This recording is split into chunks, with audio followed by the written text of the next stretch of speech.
ইউক্রেনের দোনেৎস্ক অঞ্চলের কয়েকটি এলাকায় আবারও ক্ষেপণাস্ত্র ও ড্রোন হামলা চালিয়েছে রাশিয়া। এতে কয়েকজন নিহত হওয়ার খবর পাওয়া গেছে। আন্তর্জাতিক বিভিন্ন গণমাধ্যম বলছে নিহতরা বেসামরিক। হামলার পর দ্রুজকিভকা থেকে বাসিন্দাদের সরে যাওয়ার আহ্বান জানিয়েছেন গভর্নর। রুশ প্রতিরক্ষা মন্ত্রণালয়ের দাবি, হামলা চালানো হয়েছিল ইউক্রেনের সামরিক স্থাপনা লক্ষ্য করে।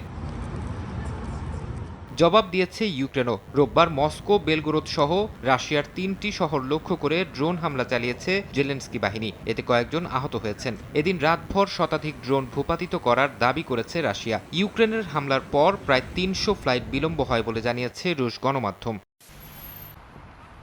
রাশিয়ার হামলার জবাব দিতে পশ্চিমা মিত্রদের সহায়তায় ড্রোন উৎপাদন বাড়াচ্ছে ইউক্রেন। এরই মধ্যে যুক্তরাষ্ট্র ও ইউরোপীয় মিত্রদের সঙ্গে ড্রোন উৎপাদন চুক্তি হয়েছে বলে জানিয়েছেন জেলেনস্কি। এক ভিডিও বার্তায় তিনি বলেন, চুক্তির আওতায় শিগগিরই শত শত ড্রোন পাবে কিয়েভ।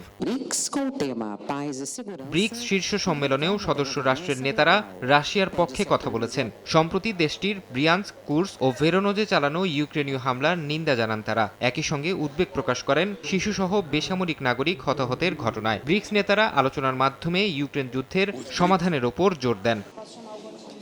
ফারহাদ চৌধুরী, সময় সংবাদ।